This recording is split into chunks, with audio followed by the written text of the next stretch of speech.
Hello and welcome back to KSP. When we left off, we made ourselves a nice shiny tracking system. It's going to make our lives a lot easier. Oh dear. Okay, welcome back to KSP. When we left off, we made a nice shiny new tracking system, and today we are going to be making preparations for battle.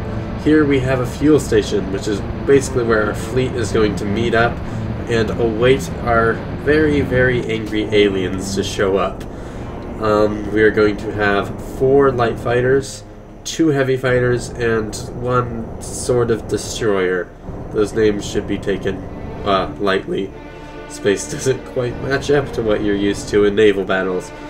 But we're getting it into a nice, somewhat low orbit because most of our battle craft want to save as much fuel on the way up as they can, because this craft, though it's designed to be a fuel station, doesn't carry that much. It's being flown by Bob Kerman. He is going to be our commander, our fleet commander. He's basically in charge of the battle once it comes. Bill is going to be leading leading the light fighters, which are going to be going in first, because they were designed to be quick response. And Jebediah and Rolly, who have proved to be a very good team, are going to be put on the destroyer, which is going to come in at the very end, because it's actually quite a vulnerable craft, but it is packs quite a punch. Alright, we've got into orbit, and let's just set this up pointing north. I like to do that with my station, so it's easier to dock. And go ahead and launch the light fighter. This is called the Firebird 1, and as you're going to find out, it deserves that name. It's not actually being crewed by the pilot who's going to be flying it. It's being flown by Jebediah. He refused to come up on the destroyer because he said it wasn't as cool. And honestly, I have to agree. This is a much cooler way to get to space, though it takes quite a while, actually. We're going to use the air-breathing ability of the craft because it has higher ISP, basically better efficiency, and we're going to try to keep it in atmosphere as long as we can.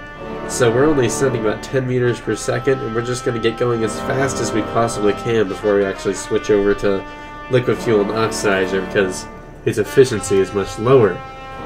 Alright, so we're going 800 meters per second, and as you're about to see, the Firebird earns its name. It lights up and glows over this continent, and actually the name was given to us by the people living there who saw a massive shooting star go overhead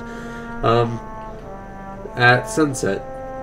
But here we switch into liquid fuel, get roughly up to the same altitude, though our inclination's a little bit off, as it happens with SSTOs because they spend so much time in atmosphere. Errors just seem to get amplified. But we're now in orbit. We go ahead and set up a maneuver node and try to do a rendezvous. And now we're launching the destroyer. Now this one lives up to its name, the least. It's actually smaller than the heavy fighter, but I went ahead and called it a destroyer because it has 3 massive cannons on it.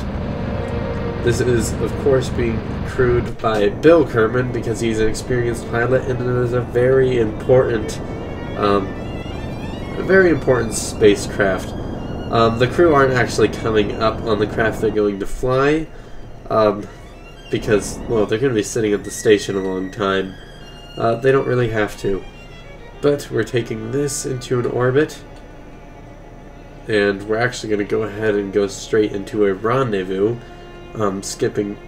going past circularization, run out of fuel, and do quite a bit of the burn on the destroyer's actual engine, which, of course, is another efficient yet slow engine. Alright, so here we have the large fighter, and as you might notice, it's actually quite a bit bigger than the destroyer.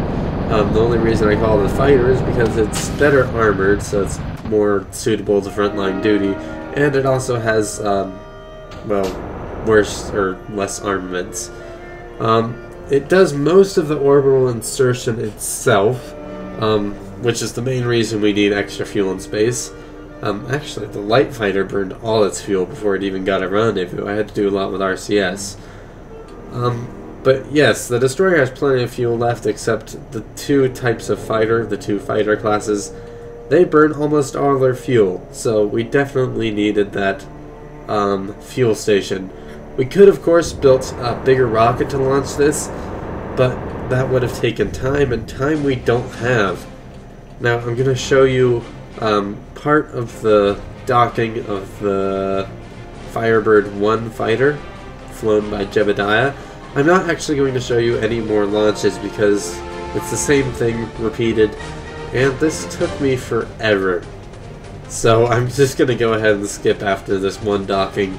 I'm going to go ahead and skip forward to when I actually have finished getting everything attached to this, which required a lot of moving it around because honestly I forgot to measure and make sure that the ships would fit on it. Luckily they did, but just barely. So, coming up, lining up the docking port, and that was actually a failed attempt, so I skipped forward here to one that actually worked and was in a different position. There we go, and here we have the final craft, called the KSS Kerbin, or I like to call it the lag machine, because this really slowed down my computer, which is why that's the actual reason, non-RP, why I'm sending all of the craft in individually in waves to do the battle, because two fleets in the same physics rendering zone would be like a mess. But I hope you enjoyed the video. I'm Happy. Bye.